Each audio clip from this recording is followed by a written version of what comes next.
Hello.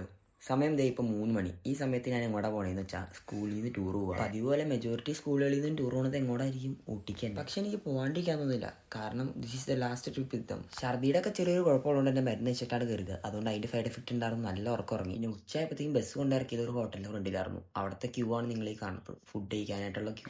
Last കുറേ നേരം നിന്ന് കഴിഞ്ഞിട്ട് എനിക്ക് ഫുഡ് കിട്ടി. ഫുഡ് അടി കഴിഞ്ഞിട്ട് ഇപ്പോൾ ഞങ്ങൾ ഈ പോയിക്കൊണ്ടിരിക്കുന്നത് ഒരു ഗാർഡനിലേക്കാണ്. പിന്നെ പോണ വഴിക്ക് സ്ട്രീറ്റിൽ വല്ല മാങ്ങ വല്ല വെക്കാനുണ്ടെങ്കിൽ അത് മേടിക്കാണ്ടിരുന്നതിന് എനിക്കൊരു സമാധാനമില്ല. ഗാർഡൻ്റെ അകത്ത് കയറിയിട്ട് കുറേ നേരം അതിൽ കൂടെ നടന്നിട്ട് പിന്നെ ഞാൻ ഇപ്പോൾ ഫോട്ടോ എടുക്കാൻ പോവാണ് ഇവരുടെ ഒപ്പം. ഈ കാണിക്കുന്ന മൊത്തം പ്രഹസനമാണ്. ഗാർഡൻ്റെ അവിടെ നിന്ന് ഇറങ്ങി ഇപ്പോൾ സമയം 6:30. അത് കഴിഞ്ഞ് തിരിച്ച് ബസ്സിലേക്ക് പോണ വഴിക്കാണ് ഈ കിഴങ്ങൊക്കെ ഇവിടെ ഇങ്ങനെ സെറ്റപ്പിൽ വെച്ചേക്കണത്. അത് മേടിച്ച് തിന്നു. പക്ഷെ 10 പൈസയ്ക്ക് ഉള്ളില്ല. അത് കഴിഞ്ഞ് ബസ്സിൽ കയറി റൂം എത്തണ വരെ ഇങ്ങനെ കുറേ പ്രഹസനം. ഒരുത്തിനും റൂമിലേക്ക് എത്തണ വരെ വൈഫൈ പാസ്വേഡ് തപ്പി നടക്കലായിരുന്നു പണി. റൂമിലേക്ക് പോയപ്പോൾ റൂമൊക്കെ കാണാൻ ഭയങ്കര ഭംഗി. കുറച്ച് നേരം അവിടെ കിടന്ന് കുത്തി മറിഞ്ഞിട്ട് ഞാൻ എൻ്റെ ഡ്രസ്സ് മാറി ഇപ്പോൾ പോണത് ക്യാമ്പ് ഫെയറിനാണ്. ക്യാമ്പ് ഫെയർ തൊട്ടപ്പുറത്ത് തന്നെ നടക്കണ്ടായിരുന്നു. എല്ലാവരും തുള്ളി, കൂടെ ഞാനും തുള്ളി. പക്ഷേ ടീച്ചർമാരിൽ നിന്നും ഏറ്റവും കൂടുതൽ ആക്റ്റീവായിരുന്നത് ഈ സാറായിരുന്നു. അതൊക്കെ കഴിഞ്ഞ് ഫുഡ് കഴിക്കാൻ കയറിയപ്പോൾ ഉള്ള തിരക്കാണ് ഈ കാണുന്നത്. തിരിച്ച് റൂമിലേക്ക് ഒന്ന് കുറച്ച് നേരം ബെഡേ കിടന്ന് കസർത്ത് കാണിച്ചിട്ട് അപ്പുറം റൂമിൽ പോയി അവന്മാരെ പോയി കളിച്ചിട്ട് ഞാൻ കിടന്ന് ഉറങ്ങി.